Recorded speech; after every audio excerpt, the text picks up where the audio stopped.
Y también al pastor por la invitación.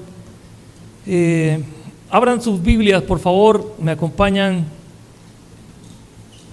en Hechos. Vamos a estar trabajando, estudiando el libro de Hechos. Hechos capítulo 4, versículo 32. En lo que encuentran la cita bíblica, quisiera preguntarles si será cierto que la vida del cristiano es todo color de rosa, mis hermanos.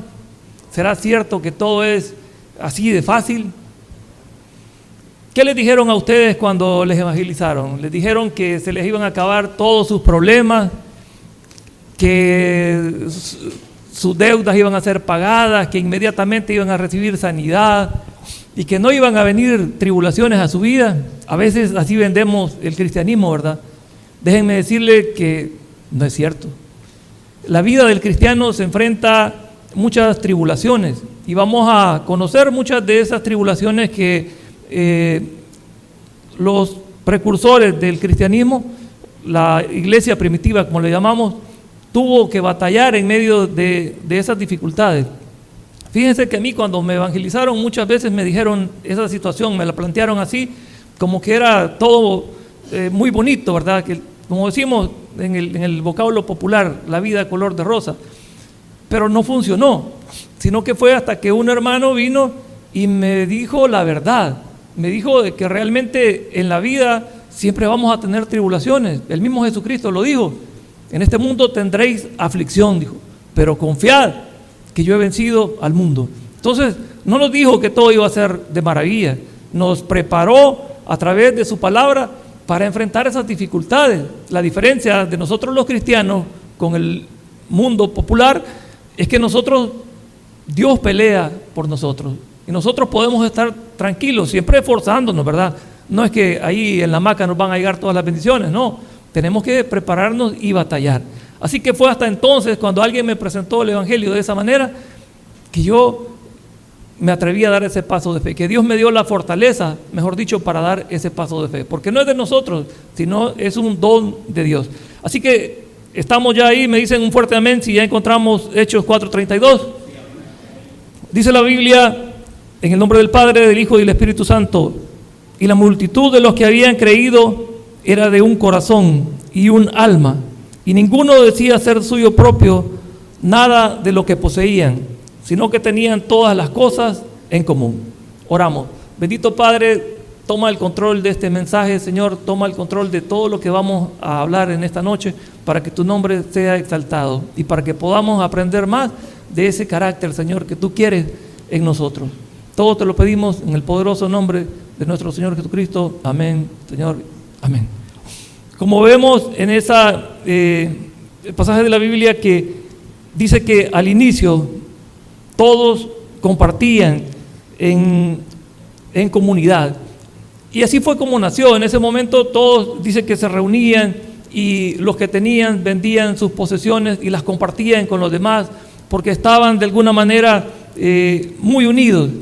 Y a medida que fue avanzando el cristianismo, fueron llevando ese mensaje de salvación a las demás personas, a las demás personas que estaban en las comunidades, iniciando principalmente con los que habitaban en Jerusalén. Allí fue donde inició los primeros apóstoles, ¿verdad?, a divulgar ese mensaje, y se reunían y venían y evangelizaban, hablándoles de esa nueva manera de ver la salvación.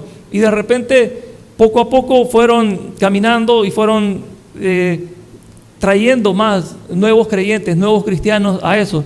Pero de repente se encontraron con las primeras dificultades, y fue la otra corriente, las que creían solamente que a través de la ley de Moisés podían ellos acercarse a Dios, y de repente hubo los primeros confrontamientos con esa corriente religiosa, porque de repente esa es la tendencia que tiene la religión. La religión acusa, la religión le pone un montón de pretextos que muchas veces ni siquiera son mandatos de Dios, sino que son cosas de hombres. Y allí es donde viene la primera confrontación con los apóstoles, con los seguidores de Jesucristo. Y venimos y empiezan a tener esas confrontaciones grandes. Y a tal grado de que allá, siempre en Hechos, capítulos 7, se nos narra de cómo llega a derivar eso en una situación bien terrible. Y es que uno de los más grandes expositores del Evangelio, como era Esteban, se encontró en una situación bien difícil donde lo llevaron, lo acusaron y lo confrontó toda una multitud allí en medio de los religiosos, a tal grado de que fue apedreado. Y dice la Escritura, capítulo 7, de los versículos del 54 al 60, dice: oyendo estas cosas, se enfurecían en sus corazones y crujían los dientes contra él. Pero Esteban, lleno del Espíritu Santo, puestos los ojos en el cielo, vio la gloria de Dios y a Jesús que estaba a la diestra de Dios. Y dijo: he aquí, veo los cielos abiertos y al Hijo del Hombre que está a la diestra de Dios. Entonces ellos, dando grandes voces, le taparon los oídos y arremetieron en contra de él. Echándole fuera de la ciudad, le apedrearon, y los testigos pusieron sus ropas a los pies de un joven que se llamaba Saulo, y apedrearon a Esteban, mientras él invocaba y decía: Señor Jesús, recibe mi espíritu. Y puesto de rodillas, clamó a gran voz: Señor, no les tomes en cuenta este pecado. Y habiendo dicho esto, durmió. Le repito la pregunta: ¿será cierto que la vida de un cristiano es color de rosa, mis hermanos? Aquí estamos viendo la situación en la que, por predicar a Cristo, Esteban fue llevado a esa situación a tal punto de que murió apedreado. Allí es donde nos lleva muchas veces la religiosidad. ¿A cuántos de nosotros no nos habrán tirado piedras y casi nos matan a veces con ese tipo de acusaciones, a ese tipo de cosas que nos quieren amedrentar y que nos atacan por predicar el Evangelio, por predicar? Ahora ya no se da mucho, pero sí se da en cierta medida, en que corrientes religiosas, no vamos a poner nombres, pero hay varias corrientes religiosas en que no nos ven con agrado cuando nosotros andamos en evangelismo allá. Y a veces no basta únicamente con palabras, sino que van con otro tipo de agresiones. Pero nosotros tenemos que tener una actitud como la que tenía Esteban. Esteban sabía que esta situación se podía dar en cualquier momento, pero no se vio amedrentado. Él con valentía hizo defensa de esa fe que él tenía y de esa hambre, esa ansiedad por que otros pudieran conocer la palabra verdadera que Jesucristo había venido y no estar atados a esos rudimentos de la religiosidad. Y de tal manera que vino a desembocar en esa terrible situación. Y él dice que vio, dice aquí, vio los cielos abiertos y al Hijo del Hombre que estaba a la diestra de Dios, dice en el 56. Esa majestuosidad, él sabía que era mucho más grande que la situación en la que estaba pasando. ¿Eso cuánto iba a durar? Imagínense que haya durado, no sé, 15 minutos para que él muriera apedreado. 15 minutos contra toda una eternidad en la que él está en este momento gozando. Eso no fue nada. Y de repente nosotros tenemos que tener esa valentía. Es pasajero de repente que nos vengan y nos tiren piedras, ya sea con palabras o físicamente, ¿verdad? No tenemos que ir a buscarlas. Eso tenemos que ser bien claros, porque no somos provocadores de nada. Simplemente nosotros tenemos que decir la verdad. ¿Cuál verdad? La que está aquí en las Sagradas Escrituras, la que Dios nos ha dejado para predicar, con esa valentía, sin ir a provocar, simplemente decir la verdad. Esteban se contempla como el primer mártir, según las Escrituras, de esa manera tan grande. Hubo muchos más, por supuesto que sí, pero está plasmado ahí en las Escrituras como uno de los grandes mártires de la historia. ¿Por qué? Por el rechazo que hubo en la religiosidad, en las corrientes de esa época que lo llevaron a derivar allí. Y a partir de ahí, mis hermanos, se da un cambio trascendental en la historia del cristianismo. ¿Por qué? Porque se viene a desatar una gran persecución para el cristianismo. Pero todo eso tiene un propósito, todo eso tiene un propósito especial para la expansión del cristianismo, porque si se quedaban ahí solamente ellos una zona de confort, podían no propagarse la palabra y quedarse como cuando uno se siente demasiado en una zona de confort. No, a veces las pruebas son necesarias, Dios las trae a nuestras vidas para que nosotros vayamos por más, nos obligan a ir por más. Y esa fue una situación que estaba dentro del propósito de Dios. ¿Para qué? Para que ellos salieran de alguna manera de esa zona en la que ya estaban cómodos y que fueran más allá. La misma persecución obligó a los cristianos a expandirse a otras ciudades, ya sea huyendo de la persecución o simplemente por llevar la cobertura del mensaje a otras ciudades. Pero eso estaba, como les repito, dentro del plan de Dios. Y ahí es donde viene y se da una situación en la que había un señor. Vimos aquí, donde terminaba el relato, que la ropa de Esteban fue puesta a los pies de Saulo. ¿Recuerdan ustedes quién es este famoso señor? Saulo. Saulo de Tarso, dice la palabra en el capítulo 9, me acompañan ahí por favor con la lectura. En el capítulo 9, no se vayan a mover mucho del libro de Hechos, porque allí es donde vamos a estar aterrizando con esta reflexión. Dice el capítulo 9, el versículo 1, imagínense, pero quiero que transporten conmigo, que caminen conmigo mentalmente en lo que dice literalmente la palabra. Dice, Saulo, respirando aún amenazas y muerte contra los discípulos del Señor. Ahí nos vamos a detener. Respirando aún amenazas y muerte contra los discípulos del Señor. ¿Cómo será respirar amenazas y muerte? ¿Han visto a alguien ustedes, pero de verdad enfurecido cuando está enojado? Algo así, ¿verdad? O sea, esa agresividad de Saulo de Tarso. ¿Por qué?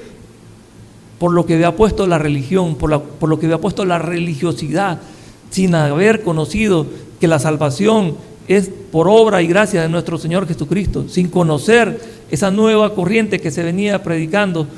Él estaba en contra del cristianismo. Dice que perseguía, vamos a continuar, dice, y respirando aún amenazas y muerte contra los discípulos del Señor, vino al sumo sacerdote y le pidió cartas para la sinagoga de Damasco, a fin que si hallase algunos hombres o mujeres en el camino, los trajese presos a Jerusalén.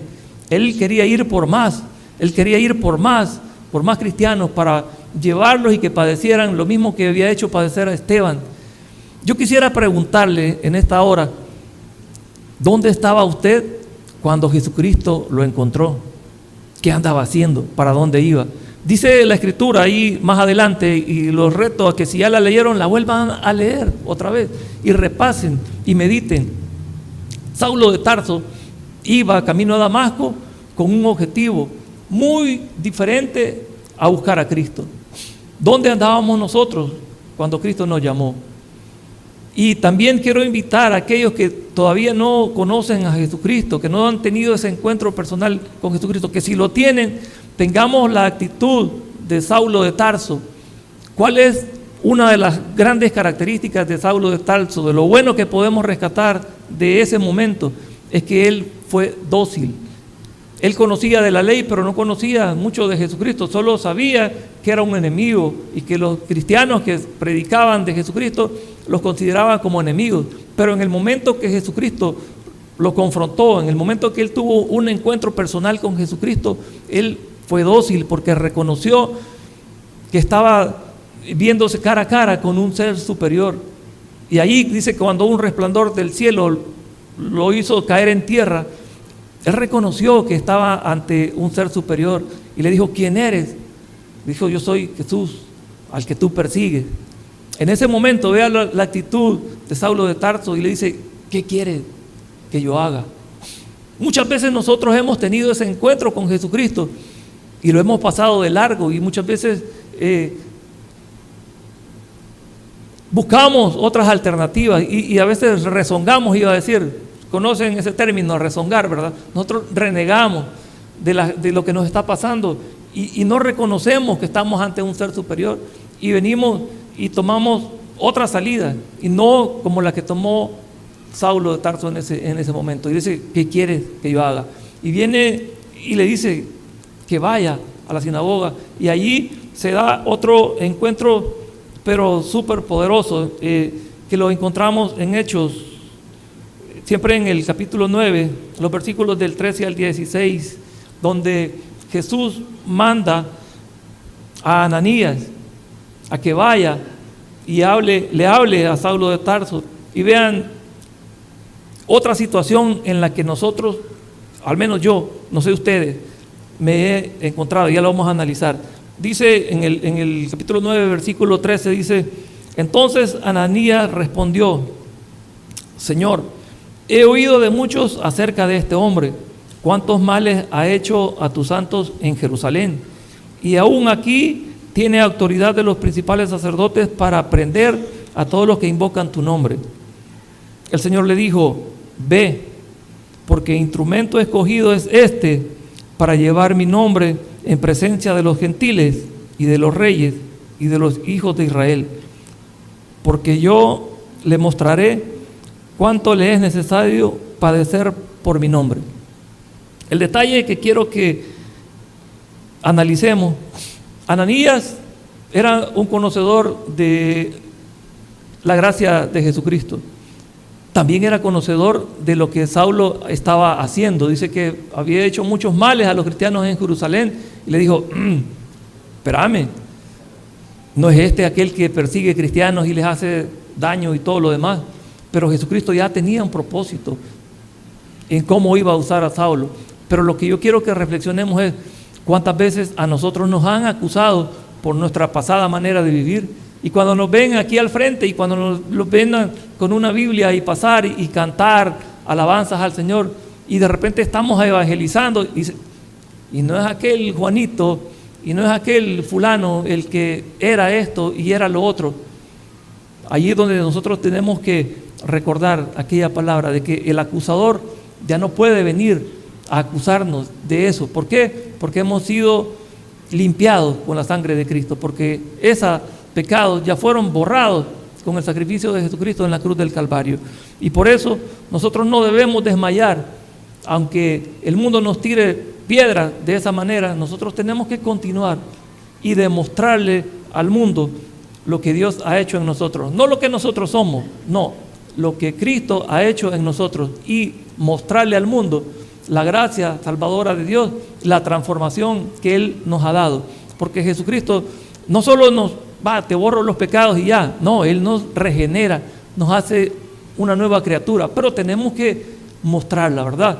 Porque como dice otra parte de la Escritura, que nadie enciende una luz para esconderla, sino que para que brille, para que resplandezca, para que esa luz que Cristo ha puesto en nosotros pueda alumbrar y alcanzar a otros que todavía no lo conocen. Pero con esta valentía que lo hicieron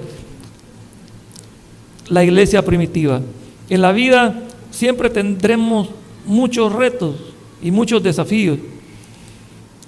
A continuación de ese momento, Saulo de Tarso no se quedó allí, porque dice que recibió a Cristo en ese momento, fue bautizado y recibió el Espíritu Santo. Pero él no se quedó ahí: qué chivo, ya soy cristiano y ya conozco a Cristo, y se sentaba a la mesa. Y no, inmediatamente él se va y empieza a predicar y empieza a hablar de Cristo y empieza a rodearse. Dios mismo le pone otros hermanos de la misma fe que pelearon a la par de ellos y comienzan a expandir el evangelio, a alcanzar a toda aquella población, a todas aquellas almas que estaban excluidos según el judaísmo, según la corriente de esa época. Estábamos, porque nosotros también entramos en ese grupo, lo que son los gentiles, los que somos los gentiles, para lo cual fue escogido el apóstol Pablo. Si eso no hubiese sucedido, la salvación no hubiese venido a nosotros, porque allí es donde empieza a expandirse la palabra de Dios, la palabra de Jesucristo, para que nosotros también fuésemos alcanzados, y comienza a ir en los viajes misioneros. Se conocen como eventos relevantes de los viajes misioneros 4 viajes misioneros importantes, en los cuales el apóstol Pablo fue, y en cada una de esas aventuras él experimentó siempre muchísimas amenazas de muerte y muchas ocasiones en las que fue confrontado, muchas ocasiones en las que fue llevado allí ante los tribunales, ante grandes jefes políticos, militares de la época. Incluso la misma población llegaba y lo motinaba y quería ahí también lincharlo, ¿verdad? Pero una de las características sumamente importantes del apóstol Pablo es que nunca se dio por vencido. Y esa misma fe, como la que mostraba Esteban, también él la tenía, y todos los cristianos de esa época. Y es la misma fe que nosotros también debemos tener para defender con valentía ese legado, esa gracia que Dios ha dado, que nosotros la podamos defender con gallardía, ¿verdad? Pero dentro de todo eso hay que tener también una preparación, y esto es parte de eso, porque ¿qué vamos a defender si no conocemos, verdad? Porque no podemos defender algo que no conocemos. El apóstol Pablo había tenido una preparación porque había sido discípulo de Gamaliel, uno de las escuelas de enseñanza teológica de la época más fuerte, y eso le valía a él para poder hacer la defensa correcta de su fe. Y luego había tenido ese encuentro cara a cara con Jesucristo, y el Espíritu Santo al final es el que da esa sabiduría y esa capacidad para defender esa fe. Por eso él podía pararse ante cualquier persona, ante cualquier cantidad, una multitud grande, y defender con valentía y con conocimiento esa fe. Por eso es necesario que nosotros también nos llenemos de sabiduría, de conocimiento, y está fácil. En esa época era difícil, porque aparte de la persecución, los medios para poder conocer de Jesucristo y para poder conocer del plan de Dios era complicado, porque no había redes sociales, no había ni siquiera Biblias a disposición.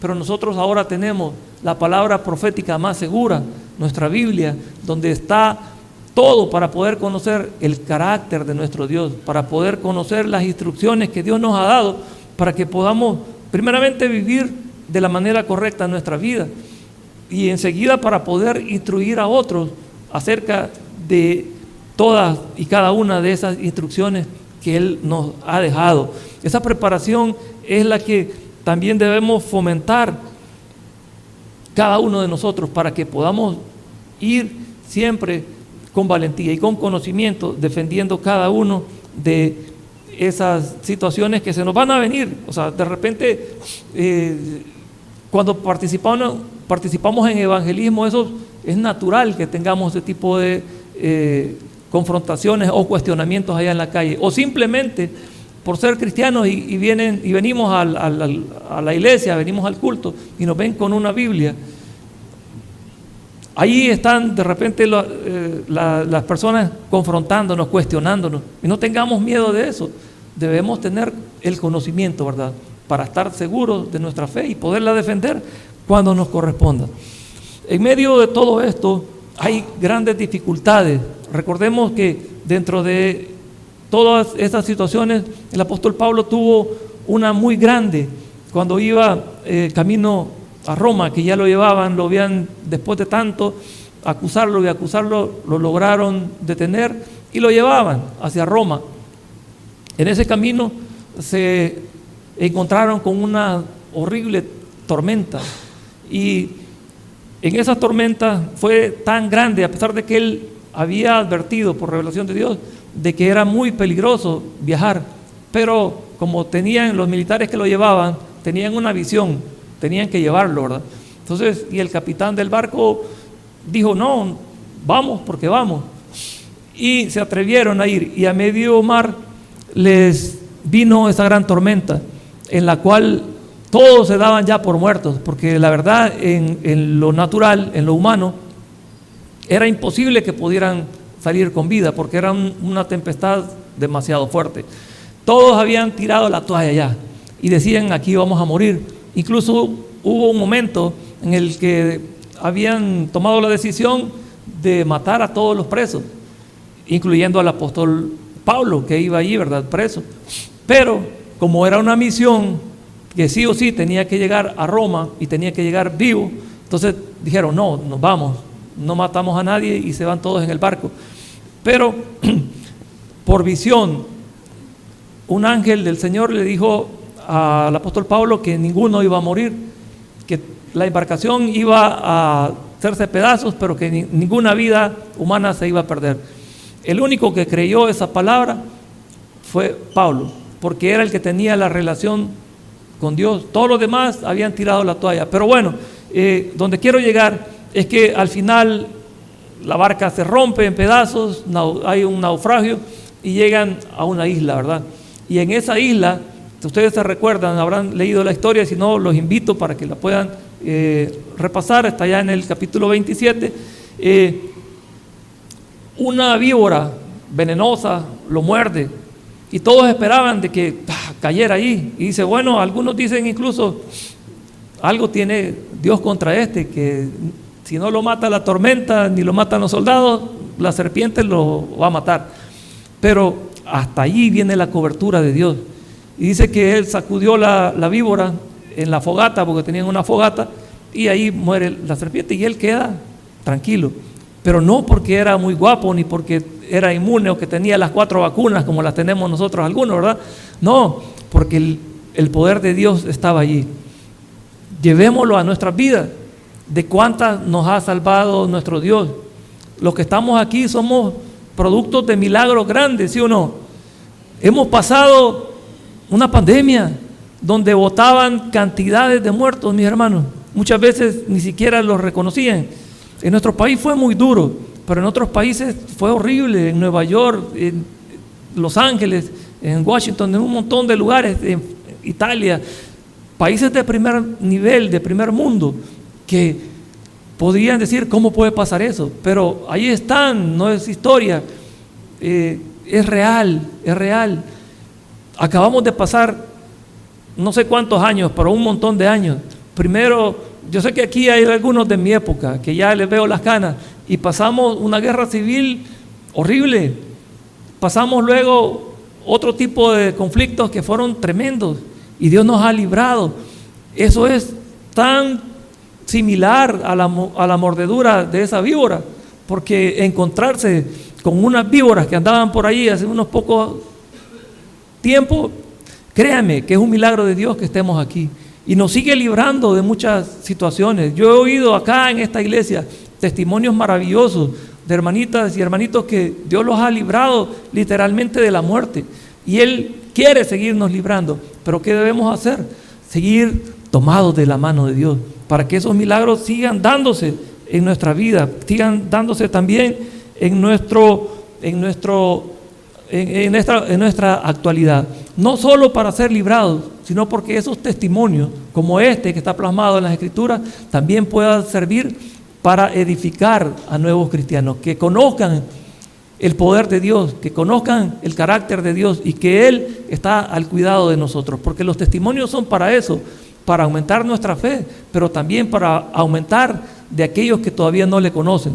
El principal objetivo es que conozcan que a través de Jesucristo tenemos salvación y vida eterna. De ahí todas las demás cosas, dice la Escritura, vendrán por añadidura. Y eso es lo que debemos tener bien claro, para que en todo momento nosotros podamos hacer defensa correcta de nuestra fe. Después, cuando llegan hasta Roma, sucede otro evento trascendental. Estando allí con un compañero de cárcel, bueno, eso es un poquito más atrás, pero también quiero traerlo a mención. Cuando estaban Pablo y Silas en la cárcel, ¿se recuerdan qué hacían ellos? Lloraban, se retorcían y lamentaban, blasfemaban, no, ¿verdad? Dice la palabra que cantaban alabanzas y glorificaban a Dios. ¿Qué hacemos nosotros, hermanos, cuando estamos en tribulaciones? Muchas veces, y es duro, yo lo entiendo, yo las he pasado, y es duro, no es fácil. Pero si nosotros tenemos conocimiento del carácter de Dios, sabemos que esas tribulaciones vienen a nuestra vida con un propósito. ¿Cuál es el reto? Descubrir el propósito de Dios. Que después de una batalla de esas, siempre viene una bendición. Si batallamos y peleamos la sana batalla con valentía y con conocimiento de que Dios es fiel para sacarnos de esas tribulaciones. Y ahí dice la Escritura que ellos alababan y adoraban a Dios. Y al final, cuando también termina de ese recorrido y llegan a la prisión, que fue algo muy grande que el apóstol Pablo hizo ahí en la cárcel, mis hermanos, escribió muchas cartas a las iglesias que ahora nos muestran el carácter, cómo nosotros debemos comportarnos como cristianos, nos muestran mucho del carácter de Dios y de nuestro comportamiento que debemos tener dentro de las iglesias, de cómo debe ser nuestro servicio, de cómo es el comportamiento que debemos tener como iglesia. Eso es algo muy grande. Si él ya estaba conocedor de que allí lo más seguro es que saliera muerto, porque eso era el objetivo a lo que iba, y él sabía y se aferraba al poder de Jesucristo, no importando, dice, todo lo demás. Y él estaba allí y no dejó de caminar siempre en la edificación de la iglesia, no dejó de trabajar para que el evangelio siguiera. Y miren el alcance que ha tenido. ¿Hace cuánto fue eso? Hace muchísimo tiempo. Y en la actualidad sigue siendo una base de las más importantes para que nosotros podamos conocer, ser edificados y podamos edificar a otros. Si esto no hubiese sucedido, yo creo que ninguno de nosotros quizás estuviera aquí, porque no hubiésemos sido alcanzados por esa valentía, por ese poder transformador que Jesucristo puso en él, y él valientemente lo desarrolló. Porque hay algo muy importante: el propósito de Dios es que todos tengamos esa capacidad, pero va a depender de nosotros en poder dar ese paso de fe y tomar la decisión de emprender, tomar la decisión de caminar con valentía, porque eso sí ya corresponde a nosotros, el no echarnos para atrás. Y ahí es donde nosotros tenemos que llenarnos, ¿verdad?, y cubrirnos con todas las armas espirituales que Dios nos ha dejado para poder defender eso. Y finalmente terminan dando muerte física al apóstol Pablo, también al apóstol Pedro y a otros, muchos cristianos más. Sigue la persecución y quisiera que avanzáramos con la presentación y poder ver unos videos, porque también tenemos otras situaciones que siguen siendo un problema para la iglesia de esa época.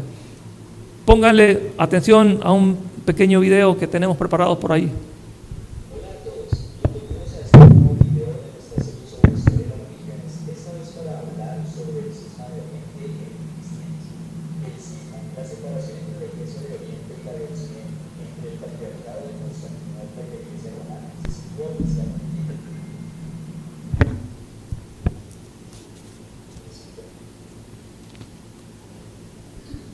Bueno, creo que seguimos con el problema. Les cuento, se trata de un problema que se dio muy grande, se conoce como el cisma de Oriente y Occidente. El cisma es como un conflicto muy grande que hubo entre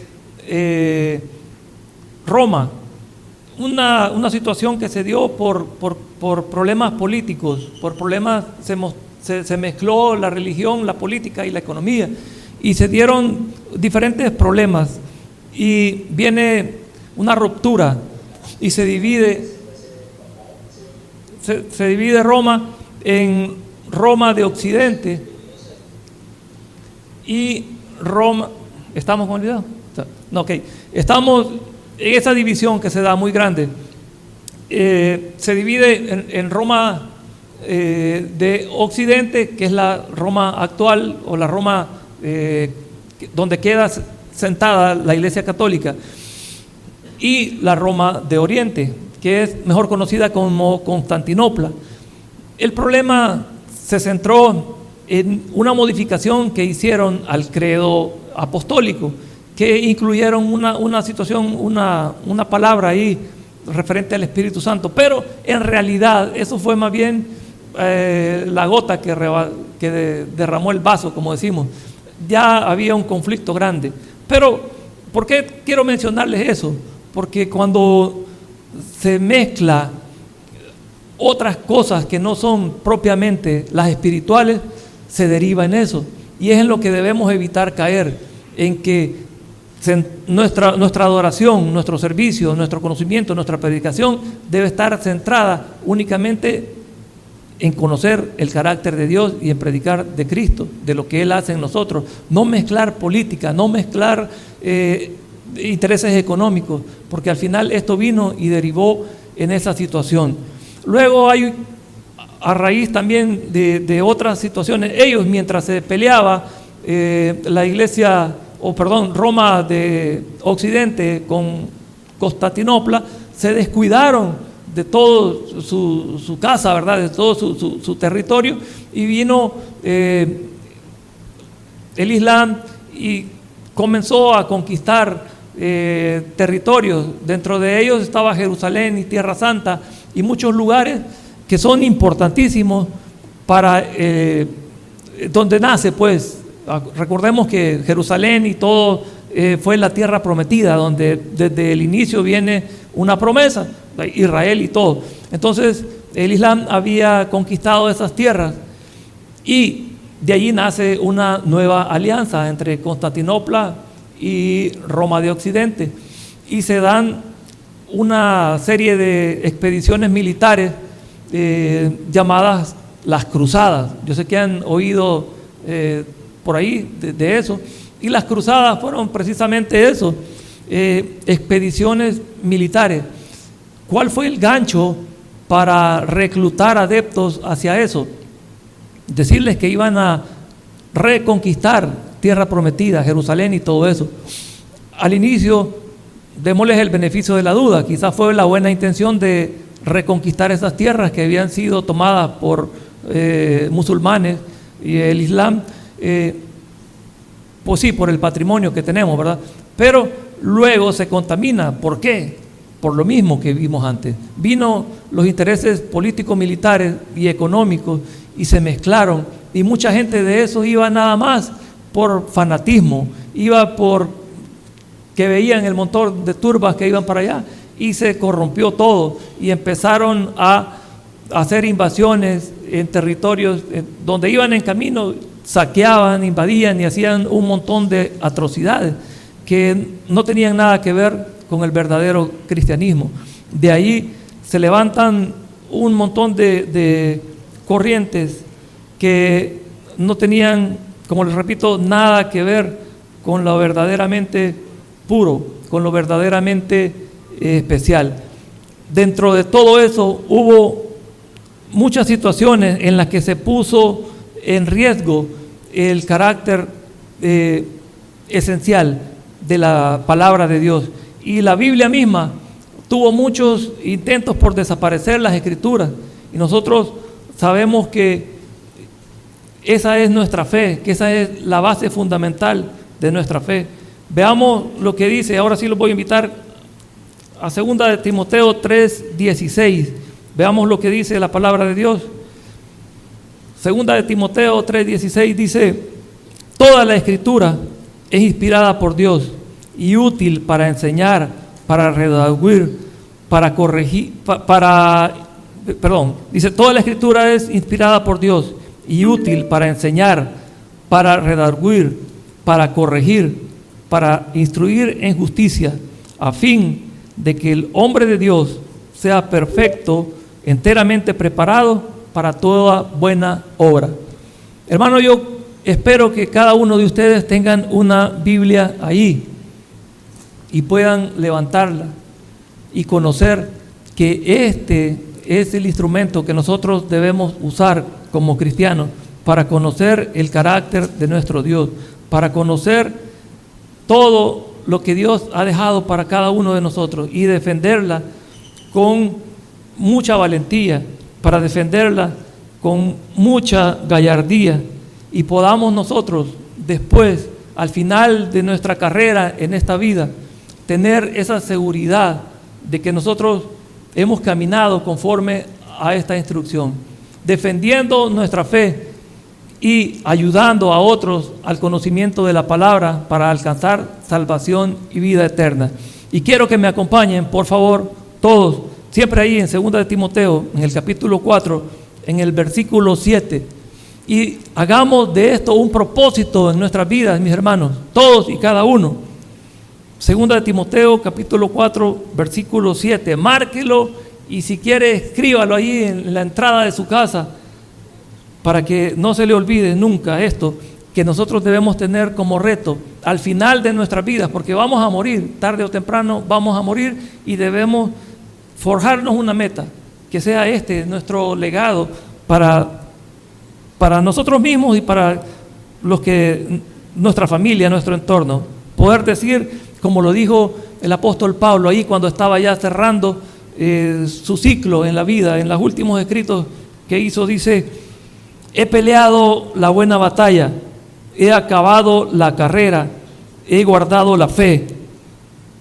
Por lo demás, me está guardada la corona de justicia, la cual me dará el Señor, juez justo, en aquel día, y no solo a mí, sino también a todos los que aman su venida.